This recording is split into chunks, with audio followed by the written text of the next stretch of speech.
Assalamualaikum warahmatullahi wabarakatuh. Bismillahirrahmanirrahim. Alhamdulillahirabbil alamin. Wassalatu wassalamu ala asrafil anbiya'i wal mursalin wa ala alihi washabihi rasulillahi ajmain, amma ba'du. Rabbi shrahli sadri wa yassirli amri wahlul 'uqdatam min lisani yafqahu qawli. Ya Allah, lapangkanlah dadahku, mudahkanlah untuk urusanku, hilangkanlah kekakuanku dari lidahku, supaya mereka mengerti perkataanku. Saudara sekalian yang insya Allah dirahmati oleh Allah Subhanahu wa Ta'ala, hari ini saya akan menyampaikan kutum tentang nikmatnya ta'aruf. Mudah-mudahan apa yang akan saya sampaikan bisa membawa manfaat bagi teman-teman yang menonton video ini, sehingga bisa menyentuh hati teman-teman yang masih punya pacar untuk segera memutuskan pacarnya, dan menguatkan hati teman-teman yang masih jomblo agar tetap menjadi jomblo fisabilillah sampai Allah mempertemukan jodoh kita. Membahas tentang ta'aruf, apakah ada teman-teman yang dalam proses ta'aruf? Jika ada, semoga kutum yang akan saya sampaikan ini bisa membawa manfaat untuk teman-teman semua.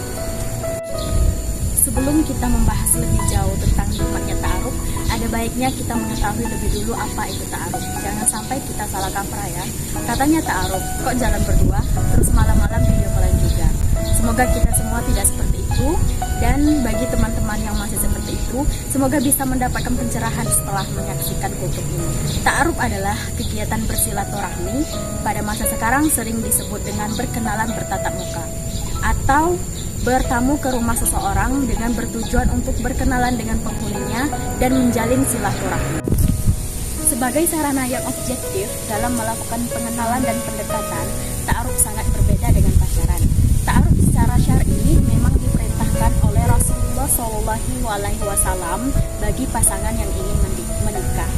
Perbedaan hakiki antara pacaran dengan ta'aruf adalah dari segi tujuan dan manfaat. Jika pacaran lebih kepada kenikmatan sesaat, zina dan maksiat, ta'aruf jelas sekali tujuannya, yaitu untuk mengenal kriteria calon pasangan. Ta'aruf bukanlah bermesraan berdua-duaan, tapi lebih kepada pembicaraan yang bersifat realistis untuk mempersiapkan perjalanan panjang berdua. Ta'aruf adalah proses saling kenal mengenal pranikah dengan dilandasi ketentuan syar'i. Sahabat-sahabat perjuangan dalam Islam rahimahumullah, istilah pacaran yang dilakukan oleh anak-anak muda zaman sekarang tidak ada dalam Islam. Yang ada dalam Islam hanyalah ta'aruf dan khitbah. Kalau dilihat dari hukum Islam, pacaran yang dilakukan oleh anak-anak muda zaman sekarang adalah perbuatan yang haram. Mengapa haram?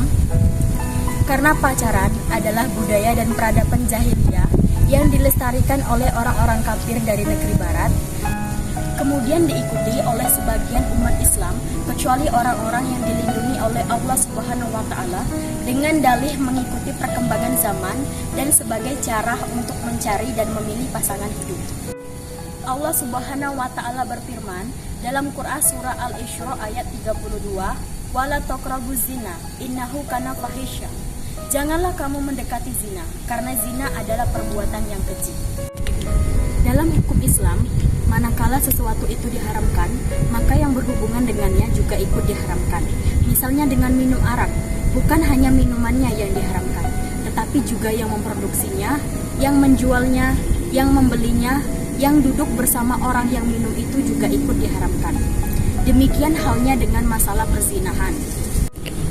Oleh karena itu, syariat Islam memberikan tuntunan pencegahan dari perzinahan, karena Allah Maha Tahu tentang kelemahan manusia. Gimana sih caranya supaya kita tidak terjerumus ke dalam perzinahan? Dilarang laki-laki dan perempuan yang bukan mahram untuk berdua-duaan. Nabi Muhammad SAW bersabda, apabila laki-laki dan perempuan yang bukan mahram berdua-duaan, maka yang ketiganya adalah setan. Oleh karena itu, Allah Subhanahu wa Ta'ala berfirman, katakanlah kepada kaum mukmin, hendaklah mereka memalingkan pandangan mereka dari yang haram dan menjaga kehormatan mereka. Dan katakanlah kepada kaum wanita, hendaklah mereka meredupkan mata mereka dari yang haram dan menjaga kehormatan mereka. Quran Surah An-Nur ayat 30 sampai dengan 31. Kemudian, diwajibkan kepada kaum wanita untuk menjaga aurat mereka dan dilarang memakai pakaian yang mempertontonkan bentuk tubuhnya kecuali untuk suaminya. Dalam hadis dikatakan bahwa wanita yang keluar rumah dengan memakai pakaian yang mempertontonkan bentuk tubuhnya, memakai minyak wangi yang baunya semerbak, memakai make up dan sebagainya, setiap langkahnya akan dikutuk oleh para malaikat, dan setiap laki-laki yang memandangnya sama dengan berzina dengannya. Di hari kiamat, perempuan yang seperti itu tidak akan bisa mencium bau surga. Nauzubillah min zalik. Semoga Allah melindungi kita. Dengan ancaman bagi yang berpacaran dan berbuat zina, Nabi bersabda, lebih baik memegang besi yang panas daripada menyentuh perempuan yang bukan mahramnya. Oleh karena itu, jalan keluar bagi pemuda yang tidak kuat menahannya adalah menikah, agar bisa menjaga mata dan kehormatan. Kalau belum bisa menikah, banyaklah berpuasa dan berolahraga. Dekatkan diri dengan Allah dengan banyak membaca Al-Quran dan merenungkan artinya. Banyak berzikir, bersolawat, sholat berjamaah di masjid, menghadiri pengajian-pengajian, dan berteman dengan orang-orang yang soleh yang akan mengingatkan kita kepada jalan yang lurus. Dari penjelasan saya tadi, singkatnya, secara sederhana, ta'aruf adalah ketika kita berusaha mengenal seseorang dan mengumpulkan informasi sebanyak-banyaknya dalam waktu sesingkat-singkatnya dengan landasan kejujuran dan keterbukaan. Oleh karena itu, sebelum terlambat, sebelum ajal mendekat, sebelum ditutupnya pintu taubat, marilah sesegera mungkin kita bertaubat, berusaha menjauhi hal-hal yang dilarang oleh Allah, karena hal yang baik menurut kita belum tentu baik menurut Allah Subhanahu wa Ta'ala. Sekian kultum dari saya, semoga teman-teman mengerti. Sebagaimana tidak ada gading yang tidak retak, apa yang saya sampaikan barusan juga tidak luput dari kesalahan. Oleh karena itu saya mohon maaf, karena kesempurnaan hanya milik Allah Subhanahu wa Ta'ala.